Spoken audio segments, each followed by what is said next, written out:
Okay, next up, we're going to move swiftly on.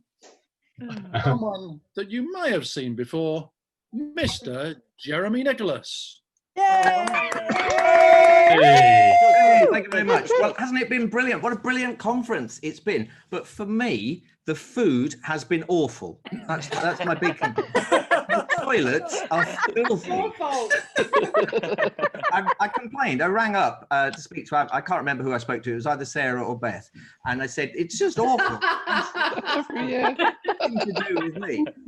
I think that sort of attitude needs sorting out. So the one thing I am pleased about, last year I shared a room with Mark Lee at the conference. And I'm so glad we decided to do that again this year. Nice for my wife, I think. But, it has got very cold feet. So it's all changed. It's all changed. I've had 5 years of continual growth, but it looks like this year I'm going to be stuck at 5'8". So, you know, before 2020, I thought Zoom was a lolly. I thought breakout rooms where you sent your kids to catch chicken pox.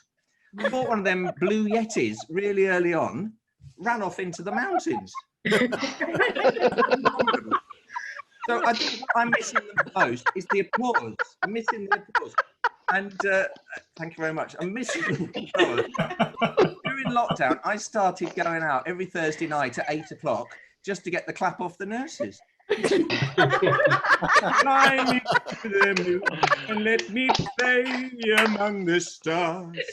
I lost my job as a Sinatra tribute act.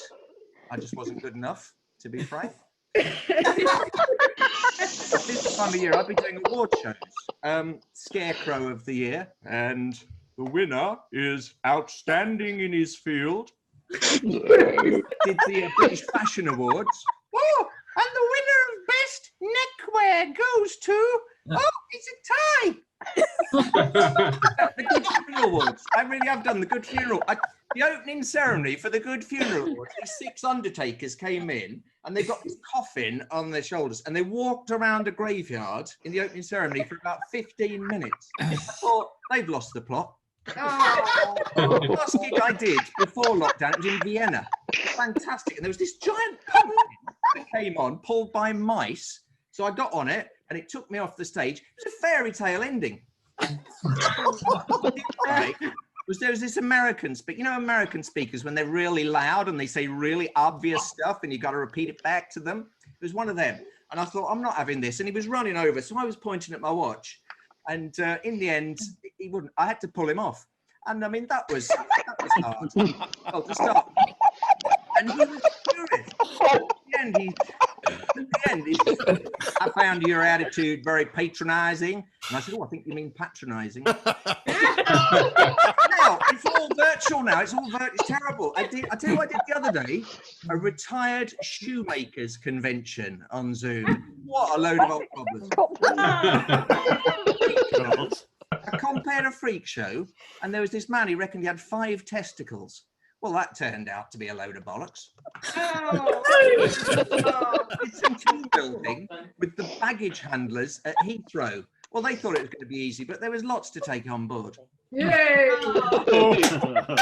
I've adapted quite well because I've done a lot of telly. I mean, I'm known as the man off the telly. And in fact, the BBC insisted I got off the telly. I've just signed this week. I've just signed a new exclusive deal with Sky. I've gone for the movies and broadband package. So money-wise, mainly I now coach celebrities on how to add humour to their presentations. So the Prince of Wales, the Duke of York, Sherlock Holmes, just some of the clubs that I've rented rooms in to. What?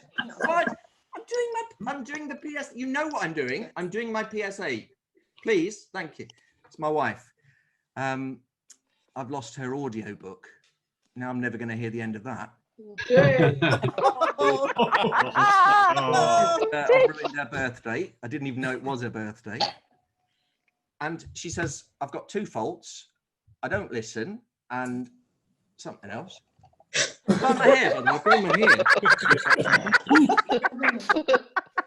I've been a bald man for many years. That's why I'm so excited about the Fringe. But carry home with me wherever I go. I just can't part with it.